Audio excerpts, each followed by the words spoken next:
राधे राधे। आप सभी को आपका आपकी अपनी ठाकुर जी के इस कंचन मोहन राधे चैनल में बहुत बहुत स्वागत है। देखिए, हम सभी अपने घरों में ठाकुर जी की सेवा करते ही हैं और उनके साथ एक भाव बना लेते हैं, एक संबंध बना लेते हैं। तो आप जब भी कभी अपने ठाकुर जी को विराजित करें, आपकी सेवा देने की इच्छा हो, तो आप ठाकुर जी को ही उनको अपने घर में लेके आए। उसके बाद विधि विधान से ना सही तो ठाकुर जी की आप गंगा जल से स्नान करा के पूजन करके उनको आप घर के मंदिर में भी विराजित कर सकते हैं। मंदिर के बाहर एक चौकी लगाकर भी ठाकुर जी को विराजित कर सकते हैं। देखिए, ठाकुर जी हमारे अन्य देवों की तरह ही पूजे जाते हैं। बस भाव इतना होता है कि और भगवानों के साथ हम कोई संबंध नहीं बनाते, एक भक्त और एक भगवान का ही संबंध होता है। लेकिन हमारे ठाकुर जी के साथ हम उनको पिता बना लेते हैं, हम उनको भाई बना लेते हैं, सखा बना लेते हैं, प्रेमी बना लेते हैं और इस प्रकार से हमारे ठाकुर जी के साथ अनगिनत रिश्ते हो जाते हैं। जिस रिश्ते की आपको अनुभूति सबसे अधिक चाहिए अपने ठाकुर के साथ, वो रिश्ता, वो भाव रखिए। आपके जीवन में जिन रिश्तों की कमी हो, आप वो रिश्ता भी अपने ठाकुर जी के साथ रख सकते हैं। इस प्रकार से एक ऐसा रिश्ता रखें आप जो आपके हृदय के निकट हो, जिसका आपको स्मरण मात्र से ही आपके मन में आपके ठाकुर जी का प्रतिरूप आपको दिखाई देने लगे। और यदि आप ठाकुर जी को ले आए हैं या आपके घर में पहले से ही विराजित हैं और आपके मन में ये संशय हो रहा है कि पूर्ण रूप से यदि हम सेवा नहीं दे पाएंगे तो क्या ठाकुर जी हमसे रुष्ट हो जाएंगे, या हम उनकी सेवा में कोई कमी छोड़ देंगे तो हमारा अहित होगा, कि हमारे जीवन में समस्याएं आने लगेंगी। हमारे ठाकुर जी बहुत ही करुणामयी हैं, बहुत ही भक्तवत्सल हैं। वो जिस पर कृपा करते हैं उससे उसका संबंध उम्र भर निभाते हैं। ये हमारे पूर्व जन्म के कर्म ही होते हैं कि हमको ठाकुर सेवा करने का सौभाग्य प्राप्त होता है। इसलिए यदि आप ठाकुर जी की सेवा कर रहे हैं या करने की इच्छा आपके मन में हो रही है, तो आप बिना किसी संकोच के आप सेवा प्रारंभ कर सकते हैं। बहुत सारे नियम नहीं है। देखिए, नियम होने से भक्ति मार्ग में बाधाएं आती हैं, लेकिन जब आप उनके प्रति अपने आप को पूर्ण रूप से समर्पित कर देंगे तो उसमें कोई भी नियम नहीं रह जाता।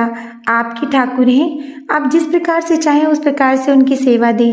और मैं आपको विश्वास दिलाती हूँ, जब आप पूर्ण रूप से उनके प्रति समर्पित हो जाएंगे, आस्थावान हो जाएंगे, तो आपके मन में बहुत सारे ऐसे विचार आएंगे कि ठाकुर जी के लिए ये बना दें, ठाकुर जी की इस प्रकार से सेवा कर दें, किस प्रकार की सेवा करें कि मेरे ठाकुर मुझसे रीझ जाएं, मेरी भक्ति पे प्रसन्न हो जाएं और हम पर कृपा कर दें। ठाकुर जी कृपा करने पर सभी इच्छाएं पूर्ण करते ही हैं, साथ में भक्ति का बहुत ही पवित्र वरदान भी देते हैं। आप इस प्रकार की सेवा करें कि आपके ठाकुर जी आपसे रीझ जाएं।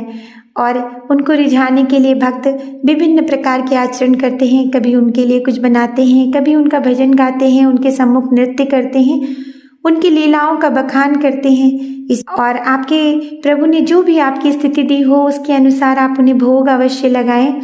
और वो भोग, देखिए, ठाकुर जी तो केवल उसका भाव देखते हैं, उस भोग को तो हम ही प्रसाद स्वरूप ग्रहण करते हैं। तो आपकी जो भी स्थिति हो, ठाकुर जी भक्त के भाव देखकर ही उस पर कृपा करते हैं। और इस प्रकार से आप अपने ठाकुर जी की सेवा करें कि हमारे ठाकुर जी की यदि सेवा हम भली प्रकार से नहीं कर पाएंगे तो क्या ठाकुर जी रुष्ट हो जाएंगे? बिल्कुल नहीं। ठाकुर जी तो कण कण में है, वो आपके हर शुद्ध कर्म में है। यदि आप जीव जंतुओं की सेवा करते हैं, अपने विचारों से शुद्ध रहते हैं, दूसरों के प्रति किसी भी प्रकार का ईर्ष्या दोष नहीं रखते हैं, ठाकुर सेवा करते हैं या नहीं कर पाते हैं, उनके नामों का जप और स्मरण करते हैं, शुद्ध आचरण करते हैं, तो भी ठाकुर जी की कृपा आप पर बहुत प्राप्त होती है। आप ठाकुर जी के सम्मुख स्वयं को समर्पित करते हैं और आपकी भक्ति बढ़ती है, आपके मन में उनके प्रति स्नेह बढ़ता है, तो हमारे ठाकुर जी उससे कई गुना अधिक स्नेह आपको करते हैं। पूर्व जन्म के शुद्ध कर्मों से ही ठाकुर जी आपके जीवन में आते हैं और आपके जीवन को इतना सुंदर बनाते हैं। किसी भी प्रकार का संशय किए बिना ठाकुर जी की सेवा करें, उनकी प्रार्थना करें और जो आपसे बन पड़े वो करें। किसी की सेवा में बहुत अधिक विधि विधान की तो आवश्यकता ही नहीं होती है। यदि भक्त अपने भावों से भगवान को रिझा ले, प्रसन्न कर ले, धीरे धीरे जैसे जैसे भाव बढ़ते जाते हैं वैसे वैसे आप ना चाहें तो भी आप वो सब करते हैं जो ठाकुर जी आपसे कराना चाहते हैं। आप उस तरह की सेवा करते हैं, ठाकुर जी आपसे इतना प्रेम करने लगते हैं कि आप उनके प्रेम में इस तरह से आपका हृदय निर्मल हो जाता है कि ठाकुर जी की आपको याद आते ही आपकी आंखों से अश्रु बहने लगे। भक्ति